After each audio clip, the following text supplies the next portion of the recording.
Shabbat Shalom. I want to start by giving all the praises, glory, and honor to Yahweh Ba'Shem, Yahushai Ba'Shem, Kakwadash. Double honors to the elder apostles of the great millstone who were well, and peace and salutations to all my fellow laborers of the hopeful elect tabernacle of David that are scattered throughout the globe. And I just want to do a slight response to the elder brother Malcolm, in which he was doing a lesson in response to this guy young Pharaoh that you see on the screen, and he calls himself calling out these so-called Jewish rabbis on their um, religious ideology, their history, and I guess he was invited to have this debate, and then out of nowhere, they scrapped the invite, so he took it upon himself to go live and cuss them out, and was calling them out, and nevertheless, dude's funny, and he is knowledgeable in certain things, but he has the wrong foundation. He worships the wrong gods. He's into that, Egyptology madness. All right, but he is an intelligent dude. I'll give that to him. But nevertheless, what I want to focus on was a point that was made by the elder brother Malcolm. All right, in reference to the so-called Jay, who's for the past few centuries have been perpetrating themselves to be, the chosen people. All right, claiming to be of the tribe of Judah. All right, but when you scrutinize them and hold them to, the curses that are contained in the Torah, you will always have, you know, friction.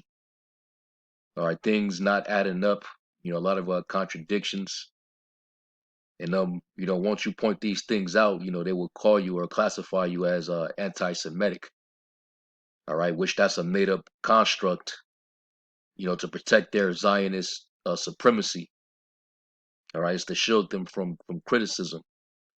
But anyway, I'm gonna play the video so you can listen, and I just want to add unto what the elder said. So without further ado, let's listen. Lockett is a little guy here. This is Deuteronomy 28 and 43, and it reads, "The stranger that is within thee shall get up above thee very high, and thou shalt come down very low, and he shall lend to thee, and thou shalt not lend to him. He shall be the head, and thou shalt be the tail. Moreover, all these curses shall come upon thee, it shall pursue thee and overtake thee, till thou be destroyed, because thou hearkenest not unto the voice of Yahweh thy power, to keep his commandments and his statutes he commanded thee. And they shall be upon thee for a curse and for a wonder, and upon thy seed forever." This is not upon the seed of Jewish people at all. All right, there's no strangers among them that's getting up high above them, not in the land of Israel, anywhere in America, anywhere else that they live. All right, they are not getting stuff lent to them. They're the lenders. They own all the banks and the pawn shops and the jewelry stores. Real talk. All right. And that's the point. That's the point that I want to build upon. Just adding unto the point that he made. How do they fit the bill? And especially when it comes to the curse of being the tail and the strangers being, coming up over you, and basically you having to go to your enemies for the one of all things. Meaning, if you needed something lended to you, you got to go to them, and they're the ones that'll lend to you. Who's lending to them? And the brother, he made the point. They own all the banks. They control the banking industry. They got central banks in almost every country in the world. And the ones that they don't happen to have the bank they're waging war against. Iran being one of them. So that's not a coincidence. It said that the head would lend to those that are on the bottom, those that are of the tail. Now we've tried to, at one point in time in history, the so-called Negro in America tried to rise up and establish themselves and have self-sufficiency. They had their own communities where they had their own bank. But what happened with that? They got sabotaged. It was thrown down. You see? Ain't nobody finna bomb no central bank. And nobody's finna bomb the Fed. Now we know who's in control of the central bank and the Fed. All right. So that's just the indicator. And that's, if the debate was to happen, this would be a solid point for him to argue, you know, which, we're not really into, that whole debating spirit, but, you know, them so-called Jays of 1948ers, they've been portraying themselves, to be us for so long, you know, and we've always been the main ones known, to question them, and really confound their whole ideology. All right. Now let's go to Deuteronomy 28 and 43. Let's read it. Let's read the curse. Deuteronomy 28 and 43 through 44 says, "The stranger that is within thee shall get up above thee very high, and thou shalt come down very low. He shall lend to thee, and thou shalt not lend to him. He shall be the head, and thou shalt be the tail." All right, and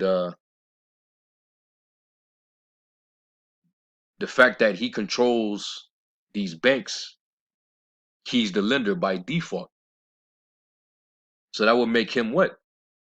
The head. Now, when you look up that word head, the word is Ra'ash. All right, Ra'ash. And it says head, top, summit, all right, which is, the peak of a mountaintop or a hill. Upper part, chief, total, sum, height, front, beginning, head of man, animals, top, tip of mountain. All right, meaning what? Their position in the world, they sit at the top of the pyramid. Okay, they're the top hierarchy class of people on the face of this earth, which is why they're in higher up positions in all these major industries that are controlled.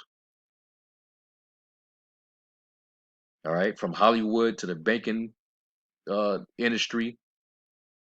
All right, the jewelry industry. All right, the whole entertainment industry. They're at the top of it all. They're the ones who's having Jake sign them contracts, man. All right, they're the ones who's sending out the checks. All right, it says height of stars, chief, head. All right, so they're the chief. All right, now when you go to Numbers 24, where it talks about Amalek, let's read it real quick. Numbers 24 and 20, it says, "And when he looked on Amalek, he took up his parable and said, Amalek was the first of the nations, but his latter end shall be that he shall, it's like a, but his latter end shall be that he perish forever." Now, when you look up that word first in the Hebrew, the word is Ra'ashith. All right, Ra'ashith. And what is the root word of Ra'ashith? Ra'ash.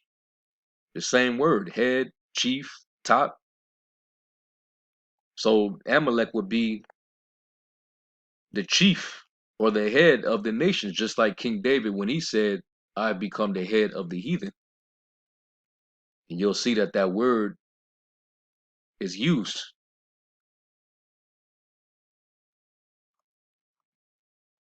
Let's go there. This is 2 Samuel 22 and 44. It says, "Thou also hast delivered me from the strivings of my people. Thou hast kept me to be the head of the heathen. A people which I knew not shall serve me. All right, and that's representing King David's rulership on the throne. He had total dominion, dominance.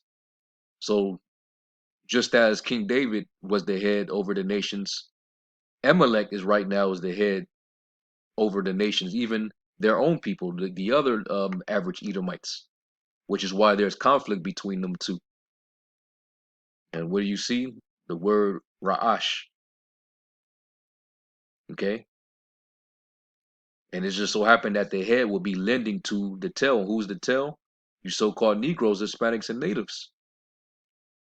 All right, you don't own any banks. You're not lending to nobody. You're under the curse. All right. If you want to get loans, you got to go to them. And as long as you're, getting loans, you're just furthering yourself into debt, as it is written. The servant is borrow is the borrower is servant to the lender. The rich ruleth over the poor, and the borrower is servant to the lender. So we're all slaves to the Zionists, man. Particularly the Rothschilds, who controls it all. So they're the head right now. You see, and that's one of the clues that you know that these people over there are not the people, man. They would have to be of the tribe of Amalek, which was the grandson of Esau, Edom. All right, and to expound furthermore, when you go into some of this history, there was a book that I bought.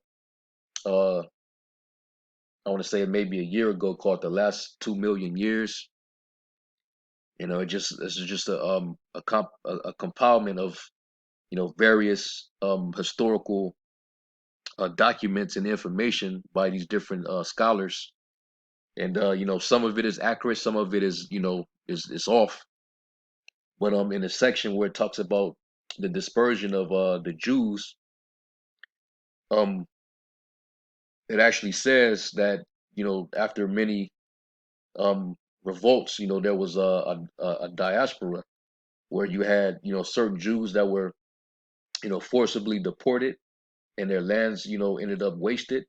But then you also had others that just migrated into other countries, and you had a lot of these Idumeans. These were Judaizer Edomites that converted into Judaism, and they were being called Idumeans. All right, like you had Herod, the Herodians, and that dynasty. Those were Idumeans, but they were Edomites, but they practiced the custom of the Jews, so they were being called Jews.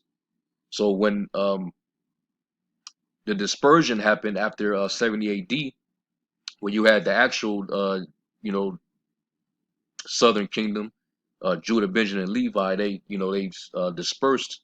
A lot of them fled down into Africa. You also had Edomites, because you had Idumeans that fought in the Roman Judite wars, and they fought on the side with Judah against the Romans. All right. So when that took place, you had Jake that scattered, but you also had Edomites. All right, after a certain period of time, they also began to disperse. And some of these countries that they went into were these same countries that they came down from, you know, uh, almost a century later. So Salakia, a millennium later, actually, Salakia. All right, almost a millennium later, they came down from these different countries. And what were some of those countries? Countries like Germany, uh, countries like Russia, Poland, Spain. All right. And it said when they basically came from those lands, they were resented. And a lot of Christians, they held them responsible. A lot of them Edomite Christians, they was holding them responsible for the death of a Mashiach. Now realizing these were just, these were imposture devils, man. You know, but not only that, but they were confined to certain areas in these different countries, and they was forbidden to um, practice trades, own land. But the only thing that they can do was lend money. Now, how in the hell are they lending money if these are supposed to be the people that's under the curse? And the elder brother quoted it. All right, you shall be, they shall be the head, and you shall be the tail. You shall not lend to them, but he shall lend unto thee. You see, so that's just another aspect to consider. All right, and there's many more things, but that's just one thing you can catch them on. If you're supposed to be the Lord's people, why doesn't this curse fit you? Why are you lending to everyone, but nobody's able to lend to you? You have all the wealth. The scriptures say that the Jews will be impoverished. They will be cursed in the city.